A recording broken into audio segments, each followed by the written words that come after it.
Todos e todas muito bem-vindos a mais um webinário internacional da Unifesp. E hoje nós temos um prazer imenso de acolher o professor Otniel Lopes Altamirano, que está no México, em Oaxaca. Ele é professor da Faculdade de Arquitetura e Design da Universidade Autônoma Benito Juárez. E nós temos o privilégio de termos um mexicano que fala o nosso idioma. Então, já estamos muito felizes, porque o idioma deste webinário será em português. Teremos a chance de interagir com o nosso convidado. Agradeço em nome da Pró-Reitoria de Pós-Graduação e Pesquisa da Unifesp a presença e o aceite do professor Otniel, mas eu gostaria de agradecer imensamente a professora Virgínia Gil Araújo. Sem ela, não teríamos esse momento muito oportuno de discussão de um tema bastante diverso e importante para a nossa universidade, que está se ampliando nas suas dimensões de pesquisa e de áreas e campos de conhecimento. A professora Virgínia, ela é docente do programa de pós-graduação História da Arte, atua na linha de pesquisa Instituições, Discursos e Alteridades e no curso de graduação de História da Arte da Universidade Federal de São Paulo, no campus de Guarulhos. Ela é doutora em arte pelo programa de pós-graduação em artes plásticas da Escola de Comunicações e Artes da USP, mestre em História do Brasil pela Pontifícia Universidade Católica do Rio Grande do Sul, com bacharelado e licenciatura em História pela Pontifícia Universidade Católica do Rio Grande do Sul, foi líder de grupo de pesquisa Arte e Política do CNPq, atualmente é organizadora do Simpósio de Arte e Cultura Brasil, América Latina, o Simbralac. Tem experiência na área de artes visuais, com ênfase em história, teoria e crítica de arte, atuando principalmente nos seguintes temas: história da fotografia, modernidade, políticas da memória, acervos e coleções, antropologia da imagem, micropolíticas da arte, arte fotográfica, filme de artista, ações urbanas e exposições fotográficas. Então, professora Virgínia e professor Otniel, eu desejo um ótimo webinário para vocês. A casa estará sempre aberta eu vou receber professor Otniel e professora Virgínia. Continuamos contando com as suas colaborações para impulsionar os momentos internacionais que a nossa universidade pode ter. Eu gostaria de aproveitar o momento, logo a professora Virgínia vai apresentar melhor o nosso convidado e vai dar as instruções para o público poder interagir. Gostaria de agradecer aos nossos tais que estão aqui dando suporte, o Michel, a Sara, o Mário. E eu gostaria também de fazer um convite para aqueles que estão assistindo para participarem do nosso congresso acadêmico, que vai se realizar na próxima semana, a partir do dia 21. São inscrições gratuitas e aqueles que gostariam de participar, por favor, procurem nos canais de comunicação da Unifesp e participem, porque teremos muitas atividades e conhecimentos partilhados durante a semana. Muito obrigado a vocês dois. Obrigada, professor Camilo. Agradeço muito a oportunidade, né, de trazer esse convidado de uma cidade maravilhosa que é Oaxaca, de um país maravilhoso que é o México, e alguém que também é da área de arquitetura, design, que está vinculado também à pesquisa ao patrimônio histórico, né, cultural. Eu gostaria de apresentar, então, o professor Otniel. Ele é formado em arquitetura pela Universidade Autônoma Benito Juárez de Oaxaca. Ele é mestre em design digital pela Universidade Autônoma Tamaulipas e ele é doutor em design pela Universidade do Estado de São Paulo, Unesp. Tem estadias acadêmicas na Universidade Nacional Autônoma do México, que fica na cidade do México, na capital, e também na Universidade Nacional de Rosário, na Argentina. Ele participa também da Unifesp e ele tem uma estadia na California State University, Monterey Bay. Então, ele atualmente é doutor, né, na linha em design com a linha de pesquisa em planejamento de produto.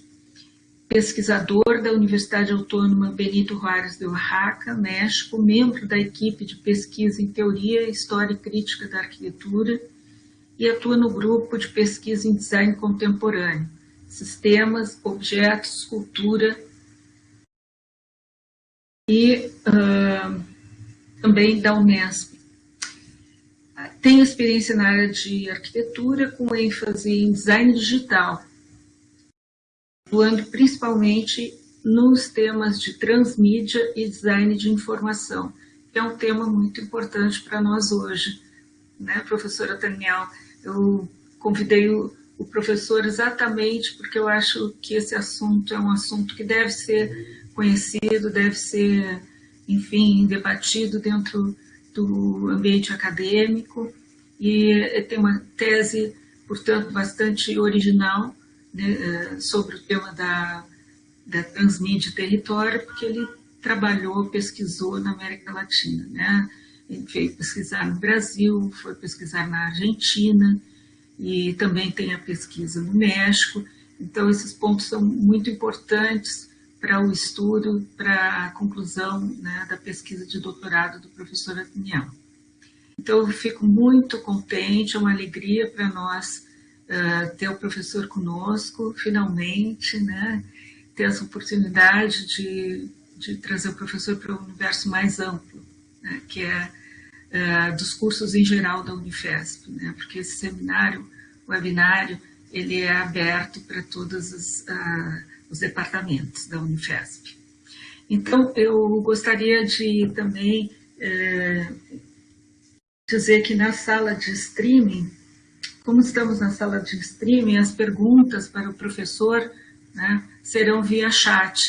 Então, para interagir com o professor Daniel, vocês podem escrever via chat e no fim da conferência eu leio as questões, os comentários e passo para o professor poder responder, poder também interagir com o público.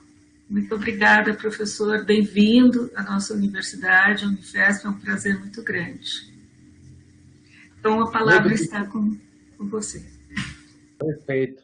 Antes de tudo, antes de começar, para conversar com vocês e trazer esse tema, esse tópico que eu vou compartilhar com vocês, eu quero agradecer o convite e a boa disposição da Unifesp e principalmente você, doutora Virgínia, por ser para estar me acompanhando no dia de hoje, também além de ser a colega e amiga de sempre. Agradeço o espaço que estão oferecendo para ter esse compartilhamento de pesquisas e tomar em conta alguns detalhes que estamos trazendo aqui do México e as novas tecnologias.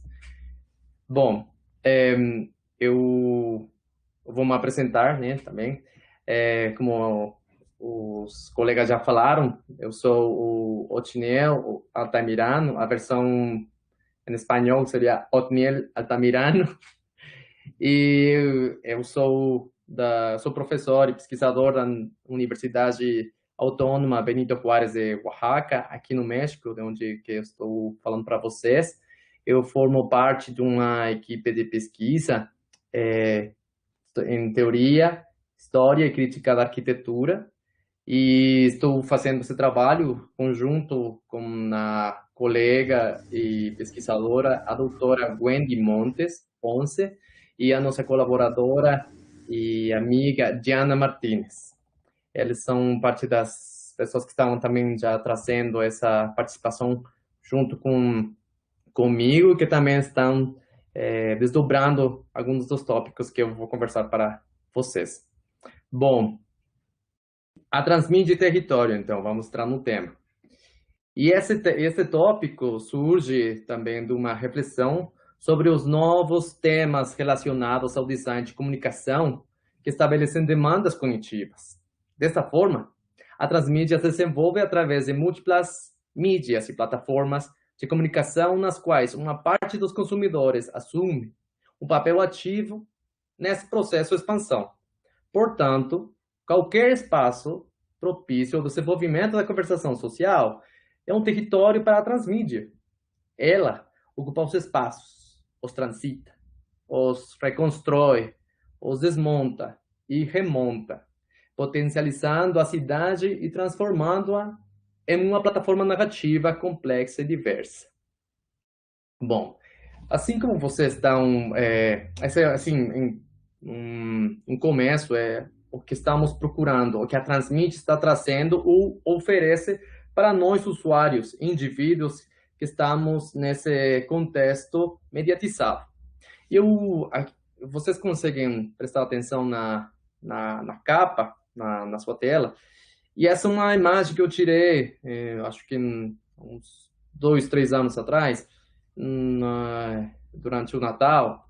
Acho que sim, foi o dia depois do Natal, na cidade de Florença. E sabe que no contexto do arte, a Florença tem um diálogo muito particular, como uma cidade-museu. Lógico, é claro que a Itália e muitas cidades têm os espaços fechados e próprios para a difusão da cultura, mas também existe esse diálogo entre não confinar, não fechar os espaços de difusão da arte e disponibilizar eles no contexto da cidade. Aí que surgiu essa proposta de algum artista de rua, em que traz aquela peça renascentista tão visitada, né? Você vai nessa cidade da Florença e, obviamente, tem que visitar e observar essa peça. Mas e achei muito bom que, como sabemos que inicialmente essa peça estava disponibilizada no espaço público, mas que depois foi já colocada num espaço fechado. Mas mesmo assim, o David, como vocês podem ver, era para uma apreciação pública, colocada numa praça. E o artista de rua traz de volta essa versão, né? Só que numa versão mais contemporânea e diversificada, também com uma referência do Ocidente, né? Com essa camiseta, né? Tipo, que faz uma referência do design também, né? I love New York, I love Florence. E também colocar gera uma imagem mais nova, mais atualizada, com umas calças jeans curtas, né? E na mão tem um celular, né? Que está tirando uma selfie. E faz parte, né? Podemos fazer uma leitura de como convivem aspectos da história, da arte, num posicionamento mais contemporâneo. Eu acho que faz desse jeito uma ligação, uma conexão com o público mais jovem, né? Aquele visitante mais mediatizado. Bom, daí que surge essa primeira imagem. Bom, mas então, o que a transmídia é? A transmídia, então, diante dessa dinâmica entre sociedade e tecnologias, o pesquisador e designer Don Cipri defende que uma política industrializada deve incluir a indústria da informação, para o qual o design da informação pode fornecer serviços essenciais. Nesse sentido, surgem novos temas relacionados ao design de comunicação com demandas cognitivas, como o caso da transmídia, que atua e se posiciona nesse cenário contemporâneo. O nome transmídia surge da publicidade, de um mundo efêmero e plástico. Algum tempo depois, tomou um novo posicionamento e foi assinalado por pesquisadores e acadêmicos para gerar teorias e até incluí-las em programas educativos. Mas a transmídia também, desde a perspectiva de outros teóricos, a transmídia é uma história narrativa, num mundo narrativo tão grande que não cabe em uma plataforma e se expande em diversos canais e formatos, ambos autorreferenciais, construindo uma narrativa envolvente, imersiva, integrativa e participativa. Por outro lado, também a transmídia tem sido entendida como um tipo de história em que a história se desdobra em múltiplas mídias, plataformas de comunicação, e há uma parte dos consumidores que participa ativamente desse processo de expansão. Bom, após de ter consultado e conversado com o pessoal que também se dedica à criação de projetos transmídia, e alguns outros teóricos na área da comunicação, finalmente das pesquisas que eu fiz, eu entendi a transmídia como um sistema que é flexível, um sistema, uma forma de produção. Esse sistema é estendível, né? Se desdobra, pode ser participativo, é inclusivo, é diversificado. Alguns teóricos falam que a transmídia, inicialmente, a identificam como uma linguagem pelos códigos que essa linguagem estabelece. Mas, para mim, no meu entender, é um sistema. Eu defendo ela como um sistema que pode ser adotado e ramificado e adaptado para projetos, principalmente de corte social. Alguns projetos foram inicialmente para o entretenimento, né? Mas hoje a transmídia tem se diversificado em outras áreas, principalmente a educativa. E, bom, daí que entramos na conversa sobre a transmídia e como esse sistema, para meu entender, essa linguagem, como também outros teóricos defendem nela, essa transmídia tem uma relação muito próxima com o território físico e com um território imaginário. Vamos falar, o território virtual até, né? Segundo sejam as plataformas e o tema que estamos tocando. Bom, a partir da noção de território, mais definida, não só do ponto de vista geográfico, mas principalmente da articulação entre narrativas, tecnologias e participação, essa transmídia e território, se acredita que qualquer espaço é propício ao desenvolvimento de conversas sociais e pode ser um território transmídia. A experiência transmídia ocupa espaços, os transita, os reconstrói, desmonta e remonta, né? Como já tínhamos falado. E, então, na minha percepção, voltando na minha percepção pessoal, como já tinha falado que era um sistema, tem outra palavra-chave que eu identifiquei. Além de ser flexível, transversal, inclusiva, a palavra-chave é possibilidades. Esse sistema abre um monte de possibilidades, um monte de janelas para que outros usuários participem. Tem diferentes tipos de audiências, aqueles que só apenas assistem, ouvem, ou aqueles que também produzem, e aqueles que estão no meio, que assistem, mas também não produzem, né? São aqueles que compartilham. Eles também são parte daquelas possibilidades. Vamos pensar a transmídia como um sistema que vai se abrindo, vai se desdobrando em um sistema rizomático. Bom, vamos continuar aqui. Então, a transmídia, muitas das coisas,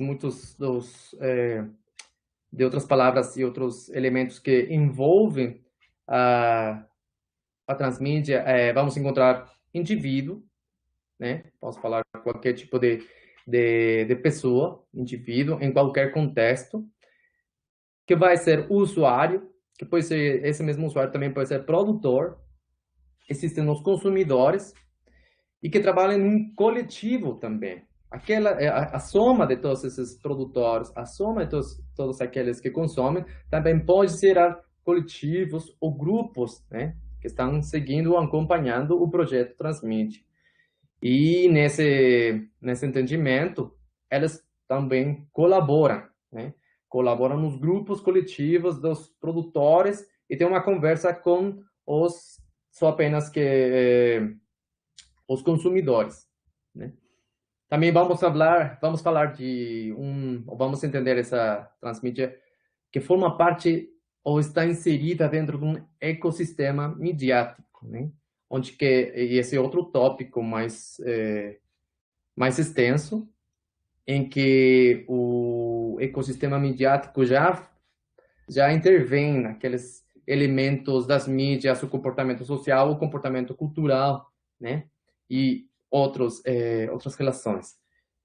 Mas também a transmídia vai procurar continuamente a participação das audiências, mesmo se for qualquer que seja o tipo de indivíduo, produtor, consumidor, ou aquele que fica no meio, prosumer. E a partir dessa participação, vamos conseguir uma interação, um diálogo. Aqui, posso falar de uma forma mais, não uma participação, não uma interação entre indivíduo e indivíduo, nem indivíduo-máquina, senão indivíduo-território.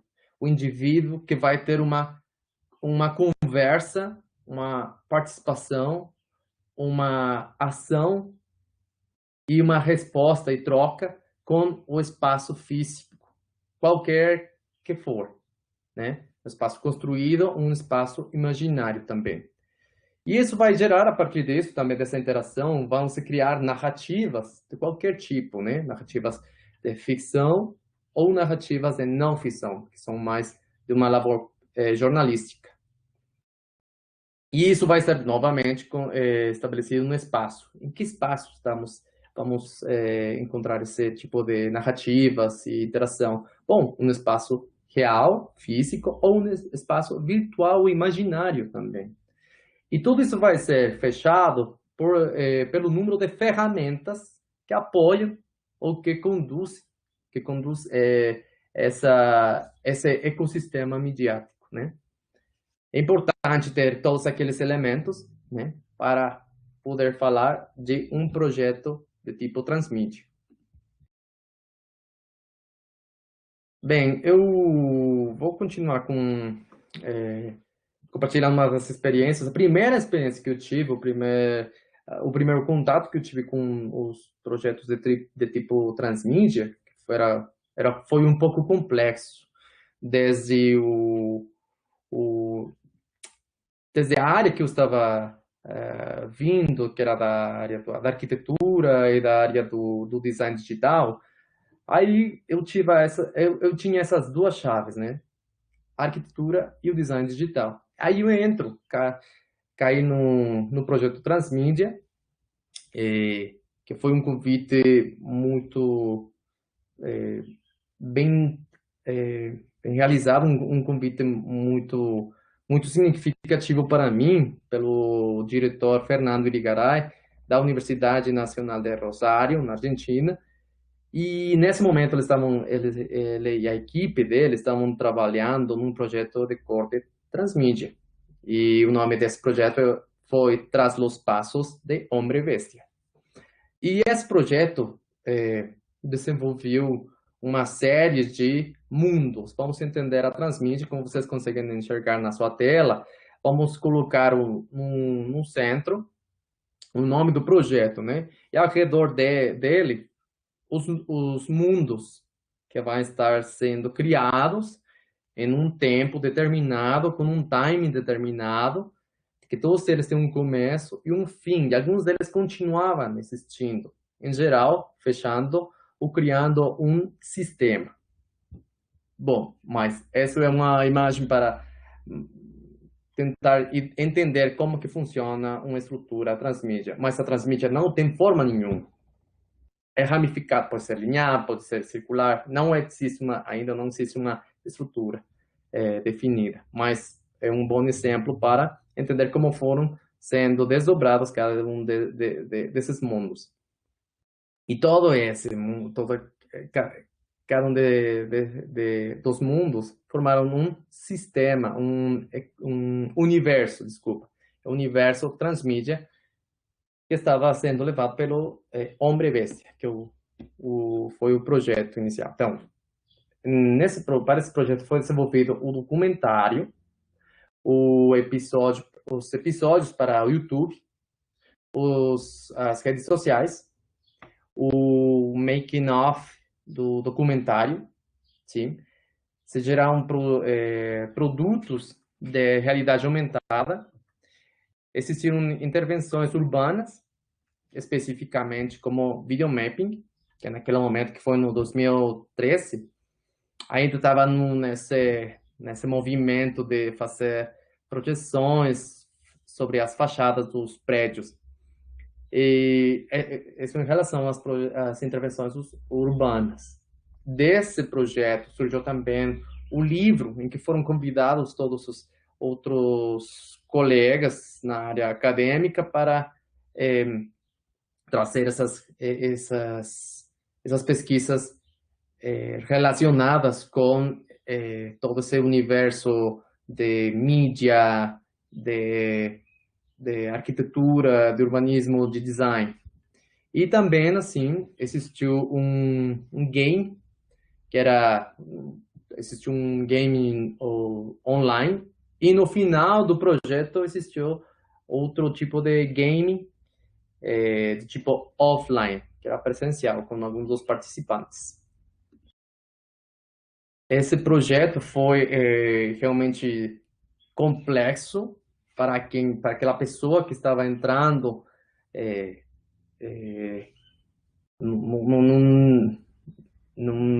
numa equipe de trabalho que já estava todo mundo organizado e foi bastante diversificado. Foi uma equipe transdisciplinar. Tem jornalistas, tem editores, tem fotógrafos, tem designers. Então, foi uma forma de entender a equipe, as dimensões de uma equipe que são necessárias para o desenvolvimento de um projeto complexo, né? O que vocês estão conseguindo enxergar na tela foi o diagrama que o diretor do projeto estava estruturando mentalmente, né? Aí eu tiro essa foto porque eu perguntei, Fernando, esse é o roteiro, a estrutura, o que é que estamos enxergando aí? Ele falou assim, não, é que são as plataformas, as ferramentas, são os lugares, são os calendários, as datas que vamos fazer filmagem, e depois que temos assim, que vamos cronometrar, né? Aí eu falei, mas essa é a nossa sequência. E você tem um backup, tem desse esquema? Aí ele pensou, não tenho não. Eu falei, se alguém, alguma pessoa chega, está fazendo a faxina e passa um pano aí para fazer limpeza, né? Tá? O seu projeto já foi embora, né? A estrutura, né? Então, daí que tirei essa foto para ter um suporte, né? Mas essa estrutura foi bem útil para mim para propor outro universo que sairia dessa linha, né? dessa sequência linear do documentário, né? E como eu já tinha falado, eu estava chegando da área de arquitetura e do design digital, aí foi que eu propus um mundo, outra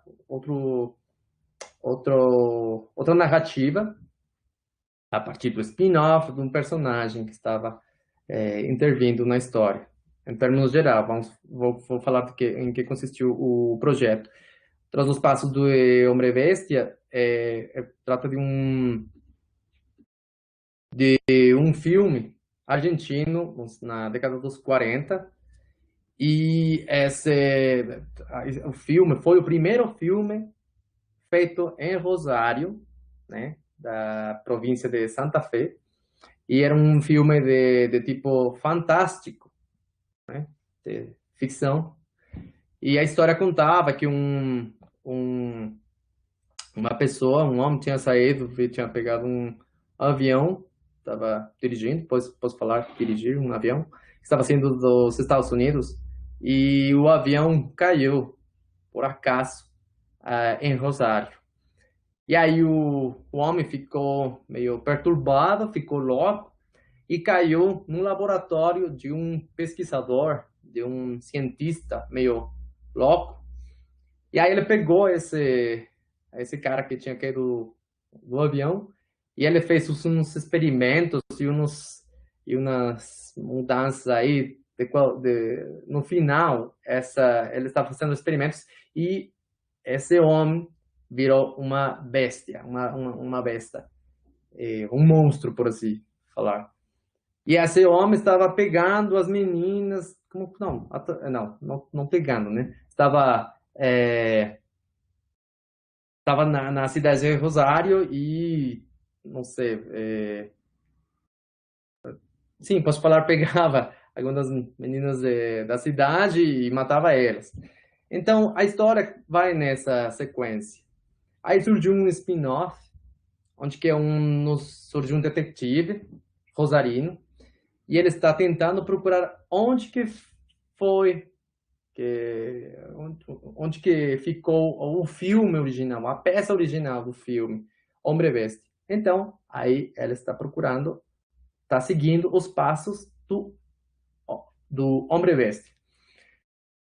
Então, aí a minha participação já desenvolveu uma série de ilustrações referente ao detetive que estava percorrendo a cidade de Rosário. Então, aí já tinha saído de uma narrativa de ficção para entrar num contexto real e percorrer junto com aquele personagem que estava percorrendo a cidade com a motocicleta dele, procurando as pistas. Bom, não sei se vocês lembram, se para as pessoas que já tiveram a chance de assistir o filme Cinema Paradiso, a história surge muito acompanhada com o avanço tecnológico cinematográfico, né? É uma história narrativa, mas acompanhada de um contexto cultural físico, né? Tudo acontece num espaço. A história está centrada numa mídia, o cinema, mas não apenas o cinema que está inserido numa localidade italiana, que é o único entretenimento da população é o cinema mesmo. E aí surge aquela imagem que o cinema fica lotado, e aí o funcionário, para diversificar, para compartilhar a mesma cena do filme que está sendo exposto no interior do cinema, coloca também um espelho para ser projetado numa das fachadas de um dos prédios na praça pública, né? Então surge esse diálogo, uma mídia em que não está fechado, né? Um conteúdo que não está só apenas delimitado no espaço fechado, né? Sino também diversificar a mídia, o conteúdo da mídia, para um espaço público. Tal foi o entretenimento dessa cena, né? E daí então surgem essas intervenções urbanas que foram também similares às que desenvolveu o projeto Tras os Passos de Hombre Bestia. Era fornecer ou projetar conteúdos para contextualizar aos rosarinos, aos locais, sobre o que estava acontecendo, o que a universidade, junto com aquela produtora, estavam desenvolvendo num projeto complexo como a transmídia. Esse é um exemplo do que foram parte das intervenções, né? Aí estavam fazendo um pouco de mostrando quem que era o Hombre Bestia, qual era a relação com o cinema, com Rosário, com a Argentina. E era isso, trazer de volta o entendimento para os cidadãos que a cidade também tinha uma história, uma produção fílmica, né? Para aquelas novas gerações, que essas faixas etárias mais jovens, que não tinham conhecimento sobre que também Rosário também tinha uma produção fílmica, né? Então, era trazer de novo essa informação. E aí também explicavam quem que era o Homem Bestia, qual que era alguns das plataformas ou das ferramentas que estariam sendo incluídas como parte desse universo Transmídia. Aí, parte da equipe, né, dos colegas que estavam fazendo o trabalho de pós-edição, pós-produção, né? Os passos onde que estavam sendo a filmagem, acontecendo a filmagem, e elas estavam também nessas mesmas sequências, estavam percorrendo diferentes pontos da cidade. A praça onde que estava anteriormente um dos cinemas, o supermercado que anteriormente, né, nessa década, era um cinema também, né? Então, eles mostraram, o projeto também queria trazer uma cronologia de como o espaço físico tinha mudado já, né? Pessoas que não faziam ideia que existia quanto número de cinemas, que tão importante era a produção artística naquela década e como agora, num contexto mais globalizado, foram se perdendo alguns daqueles espaços. Aí o diretor, o colega e amigo Fernando Irigaray, que é a pessoa que projeta em conjunto com a equipe dele para gerar esses projetos que são cada vez mais complexos. Por quê? Porque as tecnologias vão sendo melhoradas, algumas delas, e também segundo seja o projeto, algumas ferramentas têm que ser aprimoradas. Então, aí foi parte de uma participação, de uma colaboração que eu tive com a equipe, justamente falando sobre o video mapping, né? Aquelas intervenções, umas coisas que teriam que ser melhoradas e ajustadas, né, para os próximos projetos, né? E para ter em consideração a morfologia da fachada, dos prédios, fazer essa leitura do contexto urbano, tipo árvores, cartazes, qualquer tipo de elemento que pode atrapalhar e distorcionar a informação que vai ser projetada. Também um ponto muito importante foi que eles identificaram pontos com maior capacidade de público, né? Para assim para enxergar de melhor forma o conteúdo, né? E não atrapalhar no cotidiano a dinâmica de circulação entre os pedestres, né? Esse foi um exercício bastante dinâmico, no sentido que, sabe, foi uma coisa que eu quero destacar foi que a equipe, mesmo que estava começando, começou a experimentar algumas das plataformas, das tecnologias, né, no caso das projeções, das intervenções urbanas, não se limitaram só apenas a só tentar, eles fizeram, né? Mesmo que tinha algumas coisas que poderiam ser melhoradas, eles conseguiram, da melhor forma, utilizar essa ferramenta. E aí, já no decorrer de outros projetos, já eles têm aperfeiçoado.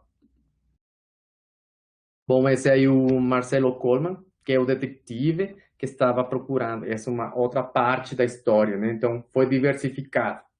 Aí para outro tipo para aqueles que não estavam se engajando muito com a história do filme, bom, então surge esse personagem que é mais contemporâneo, mais real, né? E que ele já fala tem uma linguagem mais atualizada e ele, junto na moto dele, que está percorrendo a cidade. Então, essa foi a capa do entorno, que eu estive em colaboração com a equipe, em que o mesmo personagem, o detetive, vira uma figurinha e ela, de maneira virtual, ilustrativa, mediante figurinhas, ela está visitando diferentes pontos da cidade. E também trazer esse contraste. O que anteriormente era naquela década, né, o espaço, qual é a função desse espaço e como tem mudado até o dia de hoje. Então, essa é a gráfica, o esquema, um mapeamento da cidade, né? Trazer quais eram os pontos em que esse detetive estava se deslocando. No final das contas, ele fez a quilometragem toda e falou, poxa, esse projeto está me devendo tanta quantidade de pesos argentinos em combustível, né? Porque estava dentro da história, parecia que estava percorrendo, mas sim, realmente, a pessoa estava na busca das pistas. E foi um bonito, um percurso bem interessante, tanto para mim, que eu não era, não era do local, lógico, né? E para aquele público que também não conhecia muito da cidade, né? Como a transformação que tem vivenciado a cidade de Rosário. Bom, vamos passar, então, tendo em consideração isso, de como os projetos transmídia fazem uma leitura, né? Como uma estrutura desse tipo pode gerar diferentes perspectivas, segundo seja o projeto, segundo seja o contexto, segundo sejam as ferramentas midiáticas ou reais, também, físicas, podem desenvolver diferentes apreciações. E aí, para quem já tiveram a oportunidade de visitar esse monumento, é um monumento aos descobrimentos. Então, a leitura também nesse espaço, também vamos entender que essas peças iconográficas construídas, além de também pode ser um ícone, numa cidade, pode ser um prédio, pode ser uma árvore, pode ser uma praça, como a Praça de Maio, em Buenos Aires, ou qualquer espaço físico também, ou construído, ou não construído, também tem uma mensagem. E a disposição e a construção desse espaço, num coletivo, tem uma mensagem, tem uma intenção, né? Ou posicionar algum tipo de perspectiva. Segundo seja quem construiu, quem levantou ou colocou esse espaço midiático. Então, vamos entender que os espaços, as ferramentas midiáticas não é apenas as telas de celular, não é apenas a TV, não é o Spotify, não é o smartphone. Também os espaços construídos são espaços comunicacionais. Então, se a gente faz uma leitura da composição, do volume, da plástica, dos elementos que estão constantemente falando, comunicando alguma mensagem, nesse todo, vamos entender coletivamente uma informação. Então, o caso aqui que estamos enxergando, o Monumento dos Descobrimentos. Lá em Portugal, né, tem eu acho que é um monumento bem planejado para os objetivos que estava procurando, né? Posicionar o Portugal, além de ser um país maravilhoso, mas também vamos falar sério que também em algum século, tanto Portugal como outros países da Europa tiveram, né, algumas formas de comércio, né, não, que hoje estão bastante questionados, né, as colonizações e como esse país foi construído a partir também de muitos movimentos e principalmente essas explorações, né, esses descobrimentos, vamos colocar entre aspas, né, e essa mensagem que coloca, né, são como os marinheiros, né, que descobriram algumas cidades da América e da Ásia, né, como exploradores. Mas desse lado, né, desse lado do Atlântico, temos outra leitura, né, sobre aqueles movimentos, né, de colonização. Então, surge um debate em como apreciamos a história, né, como que construir essa mensagem histórica. Eu me lembro que também na cidade de Porto, eu tive a chance de, sabe, aqueles walking tour, que tem umas agências que oferecem serviço, né, que você vai percorrendo a cidade, tem uma pessoa que, no entendimento, deveria ser uma pessoa mais, sabe, mais informada sobre o que a mensagem que está passando, né? E então surge isso também, a mensagem verbal, a conversa, também é outro médio entendido como uma plataforma mediática. Também nós somos uma plataforma, um dispositivo mediático, porque também o nosso comportamento, a nossa linguagem, o discurso que nós temos também é uma ferramenta. Então, nós também podemos nos colocar nesse ecossistema de plataformas ou ferramentas mediáticas. E aquela pessoa que estava dando esse tour colocava a mensagem que estava colocando sobre um país, Portugal, como, sim, sabe, como descobridores, como, sabe, aqueles exploradores. Mas eu perguntei, eu perguntei para aquele guia, mas eu já tendo a experiência, né, desse lado da América, o discurso também muda, né? Existiu muitas outro tipo de interpretações. Mas o discurso de lá era colocar esses como heróis, sabe? Mas eu acho que o discurso não estava bem colocado para a mensagem. Mas é justamente isso. Cada um dos usuários, dos indivíduos, pode ter diferentes perspectivas. E dependendo de qual seja o elemento comunicacional, nós vamos entender essa mensagem, vamos acreditar nessa narrativa, vamos defender essa história. Então, vai nessa de como que é tão importante, como outros elementos, como outras ferramentas, estrutura, estabelecem uma narrativa mediática e nós, os indivíduos, entendemos ela e defendemos ela, né? Por outro lado, desse lado da América, o entendimento é outro, né? E desculpa que me perdi aqui. Então, o que estamos aí enxergando na tela é uma dessa imagem que foi publicada, uma reportagem que o jornal El País, em 2018, colocou assim no título: Los Angeles remove uma estátua de Colombo. E entre aspas, diz: não devemos celebrar o responsável por um genocídio. Fecha aspas. Então, surge num contexto, num momento de outro entendimento, né, em que Los Angeles comemora o Dia dos Povos Indígenas, Aborígenes e Nativos.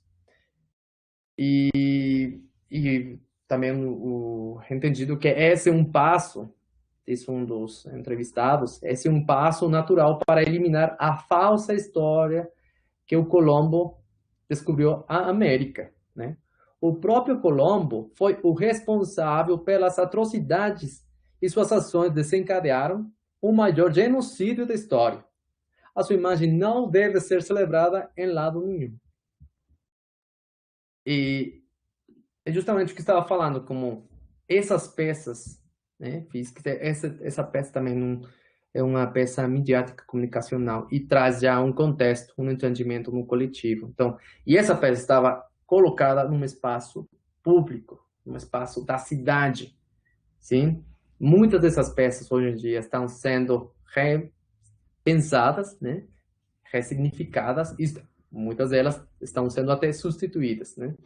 Justamente porque já a narrativa já não encaixa nessa contemporaneidade.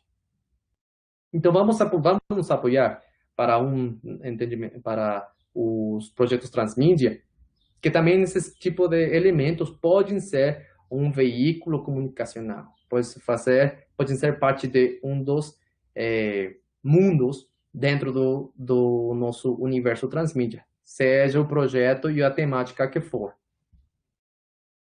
Bom, aí grande parte dessas reflexões também foram trazidas para outra das produções ou das publicações nas que a equipe de pesquisa, na qual eu formo parte, fizemos em colaboração com a revista colombiana Processos Urbanos, na edição 7,2 durante o ano passado. E a temática que nós propomos foi a mediatização urbana. Mediatização. As mídias, como o indivíduo está mediatizado, como estamos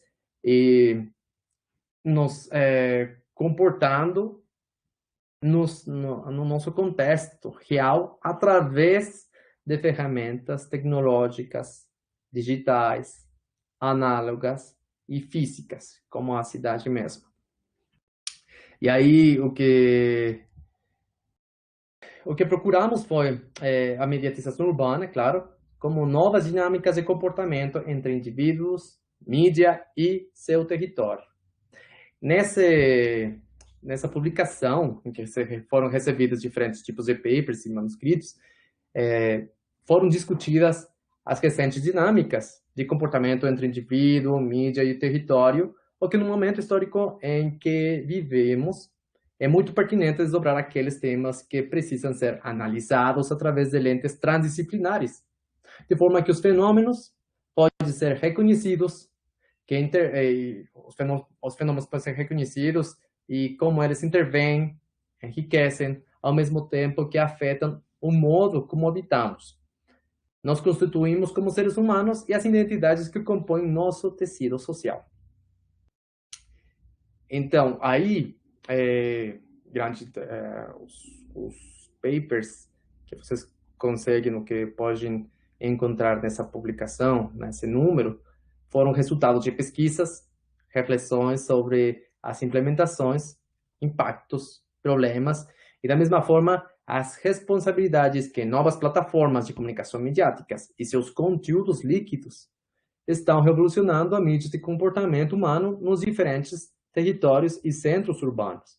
E aí foram tópicos bem específicos, como as cidades inteligentes emergentes, a cidade como plataforma de mídia, meios de turismo, meios de locomoção, meios de contingências, revitalização urbana, cibersociedade e o tema principal, né? A transmídia e o território.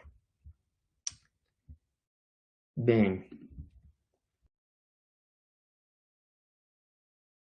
aí as temáticas que vocês podem continuar consultando, está disponibilizada.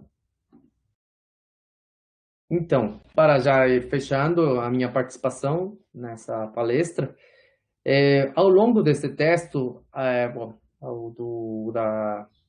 longo da minha participação, abordamos questões relacionadas à arquitetura, ao design de informação, às tecnologias, sociedade e sua relação com a mídia, bem como projetos e iniciativas que buscam solucionar problemas e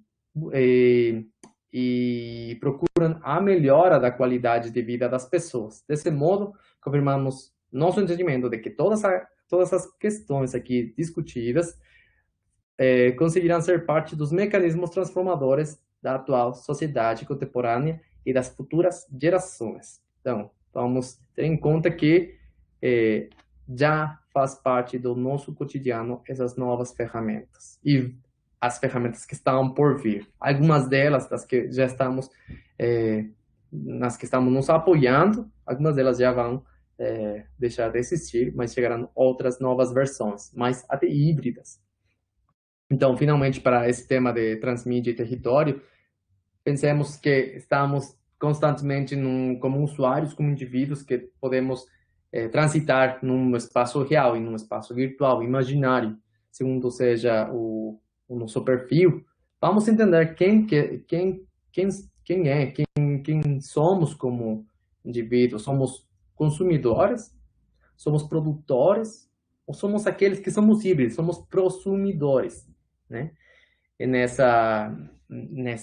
como parte do nosso trabalho, não apenas acadêmico, profissional, qual que é a participação, qual que é o perfil que nós estamos tendo, né? E como podemos nos deslocar ou mudar para outro tipo de perfil, para começar a ser prosumidores, aqueles que produzem ao mesmo tempo que consome.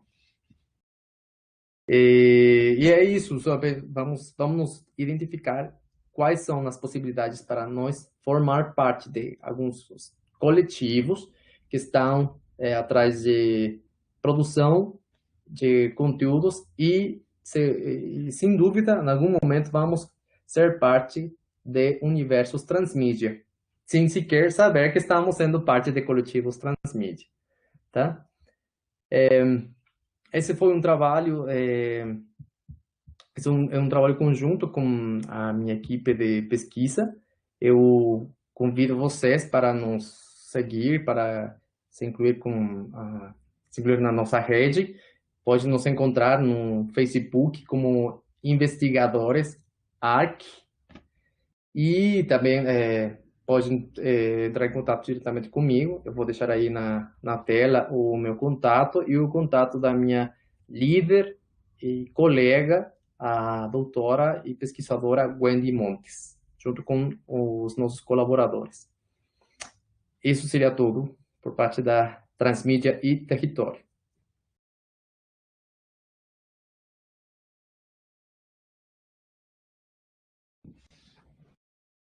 Muito obrigada, Daniel. Foi realmente importante ouvi-lo e pensar, refletir sobre essas questões, né, da abrangência dos meios, né, abrangência das mídias. Então, eu agora passo a palavra para o público. Se vocês têm alguma questão, vocês poderão colocar no chat e eu vou mediar, né, o diálogo com o professor Otniel. Eu espero não ter me atrapalhado também, né? Tem muita coisa. Essa é a Transmídia. Surgem muitas ideias no meio e aí queremos percorrer todas, né? Então eu espero não ter me atrapalhado. Bom, não sei, Michel, se está aparecendo aqui, eu não estou identificando nenhuma pergunta. Não tivemos nenhuma pergunta do público até agora, professora. Até agora. Então, eu gostaria de comentar, né, a sua palestra no seguinte sentido. Desde os anos 60, nós estamos ouvindo falar, né, na sociedade global, né, seria a aldeia global, no sentido do McLuhan, né, que colocava para nós a novidade dos meios, no sentido de que nós poderíamos interagir com vários meios ao mesmo tempo. Então, ao mesmo tempo que eu estou lendo, eu posso ouvir uma transmissão, um rádio, no caso dos exemplos que ele dá, né?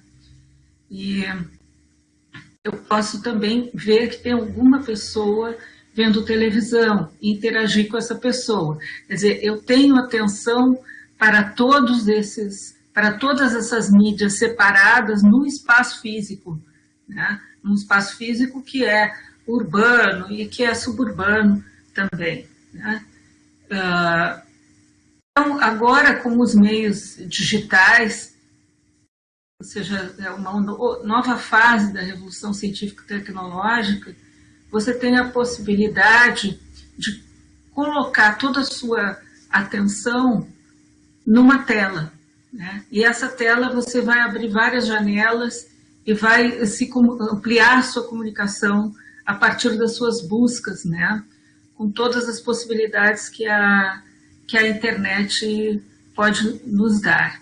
Então, eu fico um pouco preocupada, né, no sentido de que nós cada vez mais estamos dependentes. Não é uma visão assim pessimista, bem pelo contrário, nós temos uma dependência que também nos dá liberdade, mas nós temos uma dependência que nos coloca numa postura, por exemplo, nesse momento, muito mais de condição física, né? Ou seja, você está condicionado fisicamente ao meio, você não tem todo um espaço para interagir que seria interessante para o corpo, né? Porque com essa pandemia, o que nós vemos é o impacto nos corpos. Você tem o tempo inteiro o trabalho e tudo solicitando o meio digital, a tela, as janelas, e isso requer também todo um cuidado com o nosso esqueleto, né? Você não pode ficar simplesmente sentado muito tempo, você também tem que levantar, se exercitar, porque também pode ocasionar lesões sérias. Então, você acha que nós vamos superar essa fase da condição, né, do condicionamento a uma postura física diante do meio, né, do micro, do PC, do nosso computador, do nosso notebook? Como que você imagina a sociedade do futuro, no sentido de que ela possibilite um outro tipo de interação que envolva mais o corpo, que, enfim, que nos tire dessa condição assim de retrato posado, né? E nós estamos aqui na tela, eu vejo você, não vejo o público, mas ao mesmo tempo eu consigo me ver como um retrato frontal.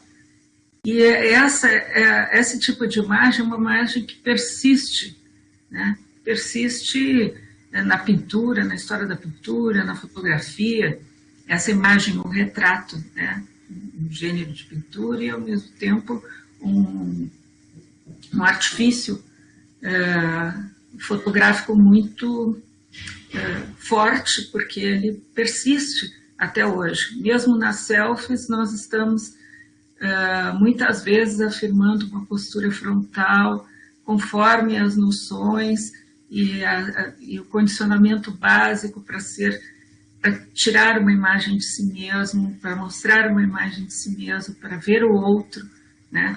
Então, eu queria te perguntar se você consegue contemplar um momento em que o retrato, nesse modo como estamos agora, né, parados aqui, sentados, nos vendo, pode ser ultrapassado, né? Será que isso vai ser ultrapassado? Nós temos 2 séculos, entrando no século XXI, com esse artifício, né? Parece que estamos posando sempre diante de uma câmera. Essa é uma das reflexões que sempre estamos procurando, né? E a partir disso, uma publicação da mediatização urbana, era trazer justamente essas reflexões, essas perspectivas ou visões para o frente, qual que é o futuro que vai chegar para nós. Essa é a nossa realidade. A pandemia acelerou muitos processos, que acho que já também tinha que ter acontecido, né? E eu, quando falo de processos, não todo processo tem que ser revisado, né? Tem que ser analisado mais de uma vez.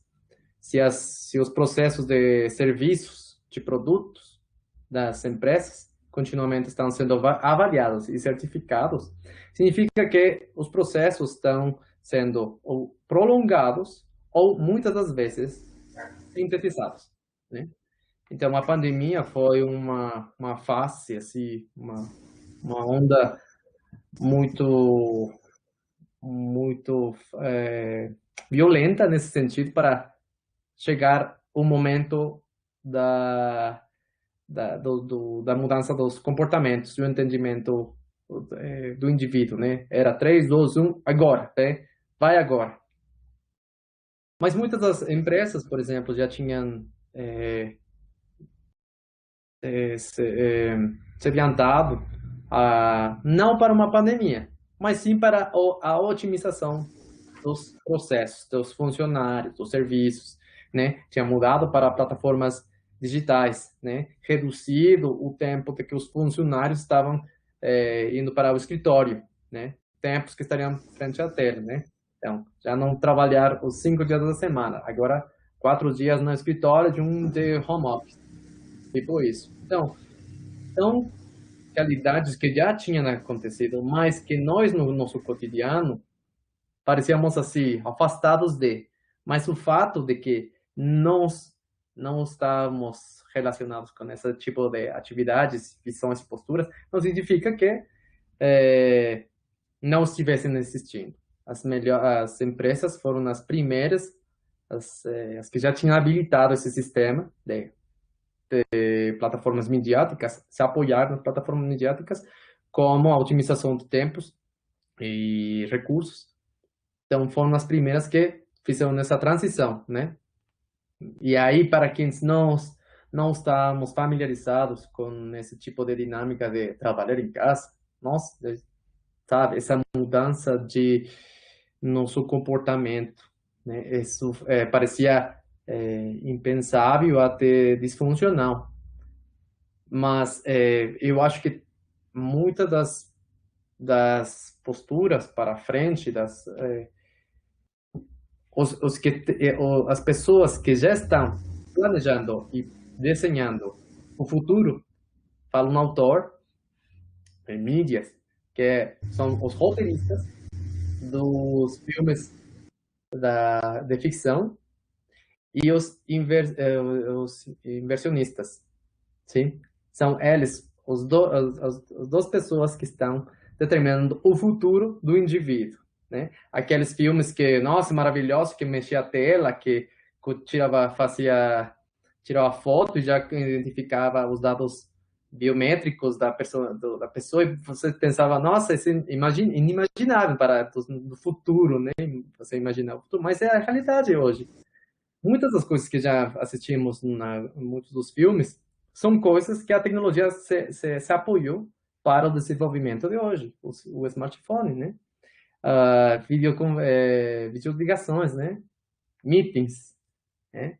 E a realidade aumentada aqui também. Era outro tipo de plataforma que um dos filmes, Ela, com o Joaquim Phoenix, né? Um daqueles filmes futuristas, tem de diversas posturas, né? Aquelas que têm uma apreciação mais futurista, caótica, né? Em que já as problemáticas da sociedade são outras totalmente diferentes, que a tecnologia superou, Terminator, tem tantas outras, Dunes também, que fala sobre outros mundos, né? E também tem o filme Ela, que parece que traz, né? Parece que faz em vez de estar nesse mundo futurista, traz de volta os móveis, os espaços. A tecnologia fica mimetizada. Você não sabe se é uma tela ou é um quadro artístico, né? Então, é isso. Como convivemos como indivíduo, e acho que vamos caminhando nesse, temos essa curiosidade de saber como é que o futuro, como podemos conviver com maior tecnologia, mas também temos um retrocesso. Sempre temos de volta aquela década dos 70, aquela volta dos 90, né? Sempre para certo grupo de pessoas que procuramos voltar nesse canto, né, que já conhecemos. E isso não significa que o desenvolvimento tecnológico vai, sim, na maioria depende como a forma em que enxergamos as tecnologias, depende de como nós convivemos com elas, no nosso contexto. E no meu contexto imediato, os colegas falam, nossa, mas vamos identificar qual que é o perfil do colega, né? A pessoa fala, nossa, a tecnologia cada vez está nos superando, vai ser cada vez pior, né? E os jovens cada vez estão mais perdidos, mas esse é no nosso contexto imediato de trabalho, de amizades, né, da nossa realidade. Enquanto que em países longe de ser desenvolvidos, as tecnologias estão sendo a forma de vida, é a forma em que produzem economia, vendem os produtos, consomem, obtêm a alimentação e a educação, né? Para nós, no nosso contexto, um smartphone é perto de tempo, enquanto que em outro contexto menos favorecido, o smartphone é a forma de obter renda, é a forma de fazer negócios e a forma de subsistir e ter acesso à informação. Então, é muito discutível, né? Depende em que realidade no nosso contexto estamos para pensar se a tecnologia vai nos superar. Talvez para nós, nessa realidade, sim. Mas tem outros os grupos menos favorecidos que, graças a alguns processos tecnológicos, agora vão conseguir subir esse degrau. Muito obrigada, gostei muito desse exemplo final, né, do aproveitamento, da funcionalidade da tecnologia justamente para as populações carentes. Ou seja, se essas populações têm acesso à tecnologia, elas irão aproveitar muito porque elas sentem a necessidade, vão explorar a ponto de suprir as suas carências, né? Na comunicação. Comunicação, que envolve a convivência social, envolve a educação, envolve, enfim, mais, de uma forma mais pragmática, né? Suprir as necessidades. Então, se nós não tivermos perguntas, não sei se temos, Michel, alguma pergunta, algum comentário? Temos um comentário do Danilo Abad, professor. Ele disse que há uns 10 anos parece que havia uma percepção de que as mídias digitais acabariam com as mídias tradicionais. O que parece atualmente é que as mídias estão se adaptando a novas tecnologias. Totalmente, sabe? Aquele posicionamento de... Tem que ver quem fala o discurso, né? Quem que é o dispositivo. Voltamos ao que falei na palestra. Nós, como indivíduos, também somos um dispositivo de comunicação. E nós vamos comunicar, ou vamos transmitir as informações segundo a nossa experiência, a nossa bagagem, o nosso entendimento. Então, aquela pessoa que colocaria um cenário catastrófico em que já não vamos ter livros e das livrarias e as bibliotecas e essas questões iam se extinguir. Bom, não foi o fato, né? Mas eu acho que também abriu a possibilidade para todos a outro grupo que não estava tendo acesso a esse tipo de serviços, né? Livrarias que, nossa, putz, não posso comprar esse livro, porque só apenas a edição de pasta dura, é inimaginável que eu vou pagar, mais o envio de não sei o quê. Agora, talvez, abriu um nicho. Sim, claro, tem um grupo de pessoas que não continuaram, né, não decidiram não pegar esse trem nessas novas plataformas, mas também tem um outro tipo de quantidade de pessoas que conseguiram se adaptar, e é isso, justamente o que falou aqui o Danilo, adaptar. O Darwin já tinha falado, a espécie que vai subsistir não é aquela mais forte, é aquela que vai saber se adaptar, né? Seguir o baile. Então, não significa que as tecnologias nós vamos nos apoiar das ferramentas, mas não as ferramentas, vamos tentar não permitir que as ferramentas determinem o nosso comportamento, né, como indivíduos. A tecnologia é só apenas ferramenta. E McLuhan tinha falado, as tecnologias não são ruins nem boas. é o uso que damos daquelas ferramentas. Então, se a pessoa tem uma forma de pensar um pouco limitada na funcionalidade que traz esses contextos e essas realidades, né, midiáticas, e apenas utiliza o smartphone para assistir vídeos no YouTube, então vai desacreditar qualquer avanço tecnológico, né? Porque só apenas essa é a realidade da pessoa. Enquanto a pessoa que tem um maior entendimento e utiliza de outra forma a ferramenta para essa pessoa, tá ótimo aquela ferramenta. Então, não é discutir se foi bom, se foi ruim, não. Tem chance para tudo, todo tipo de usuário. Eu acho que tem aí umas questões. Sim. Tem mais alguma questão, algum comentário? Bárbara Falcão. Gostaria que ele falasse um pouco dessa ideia do corpo como plataforma de mídia na área da educação. Então, esse foi um tópico, eu me lembro assim, de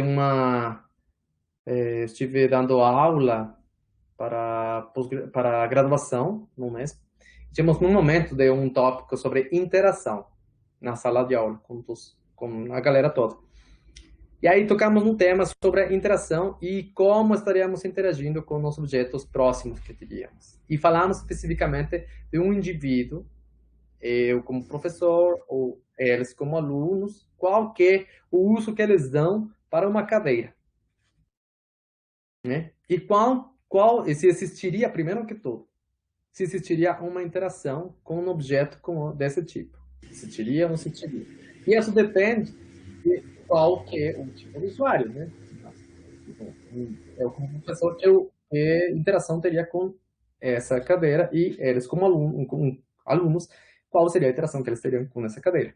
E se existisse essa interação, porque nós também entendamos, somos dispositivos, qual que seria o nível de interação que teríamos com essa cadeira? Então, a questão era se existiria interação, e se existisse, de que dependeria, e qual seria o nível em que estaríamos interagindo com uma peça física, inerte aí. Porque o conceito, ou a ideia, hoje em dia, que está sendo vendida sobre o interativo, né? A interação. Como que nós entendemos a interação? Respeito com essas gerações, como entendem a interação, né? A interação tem que ser aquela, intervém cliques, intervém telas, intervém internet, intervém aplicativo. Mas a interação é um formato de interação, né? Mas nós, como dispositivos, como elementos vivos também de comunicação, também temos uma interação com o espaço físico, com a caneca, com a cadeira, com nós mesmos, com os corpos. Porque votamos a mesma, comunicamos e também ocupamos um espaço físico. E quando estamos físico, no real, mas também podemos transitar a espaços virtuais, né? E aí mesmo continua. E o fato de ser transitar a um espaço virtual, aí falam assim, que interativo, agora já pode interagir. Não, você pode mesmo estar num espaço virtual. O real, você interage porque você pode se entender como uma mídia. Temos uma morfologia, temos uma função e temos múltiplas ferramentas, né? A linguagem é uma delas, a fala, a língua, a expressão corporal, o body language. Essa é outra forma. Temos diferentes formas de transmitir e também de replicar, né? Também transmitir esse tipo de informações. Mas aqui existe outra questão. Entre cada uma informação, né, que é transmitida entre usuários, entre nós como dispositivos, tem uma alteração, né? Nós vamos mudando a narrativa, né? Então tem assim, como esse telefone que vai mudando a informação inicial e ao final muda a percepção da mensagem, né? Então nós também temos um papel muito importante nesse sistema, nesse universo comunicacional, porque nós também, no momento que recebemos um conteúdo e, voltamos ao mesmo, segundo seja a minha bagagem, segundo seja as minhas experiências, eu vou interpretar essa mensagem e vou transmitir também para meu próximo, que será o usuário ou no meu coletivo. Então, também nós somos uma plataforma mediática que também faz algumas interferências ou codificações na informação. Ok. Mais algum comentário, alguma questão? Só esses mesmo, professora. Então, eu agradeço muitíssimo, professor Dr. Otniel Altamirano, pela presença conosco, né, aqui na Unifesp, no webinário, e esperamos também que ele retorne, que nós possamos fazer alguns projetos juntos por aqui. Tá? Perfeito. Muito obrigada, e em nome, né, da Escola de Letras, Filosofia e Ciências Humanas do Campus Guarulhos, eu agradeço muito a sua presença. Obrigada. Eu que agradeço. E obrigado pelo convite e esperamos para próximas participações em conjunto. Obrigado à equipe que também esteve nos apoiando, dando suporte para nós aqui, o Michel também. A Sara, o Camilo. E o Danilo. Isso, então, muito obrigado. Obrigado por vocês por disponibilizar esse espaço e continuar difundindo esse sistema da transmídia. Obrigado. Agradeço também muito as pessoas que se inscreveram, né, pelo interesse e pelo tempo que se dedicaram a esse evento. Muito obrigada, nos ajudem a fazer com que esse tipo de iniciativa perdure, certo? Muito obrigada, uma boa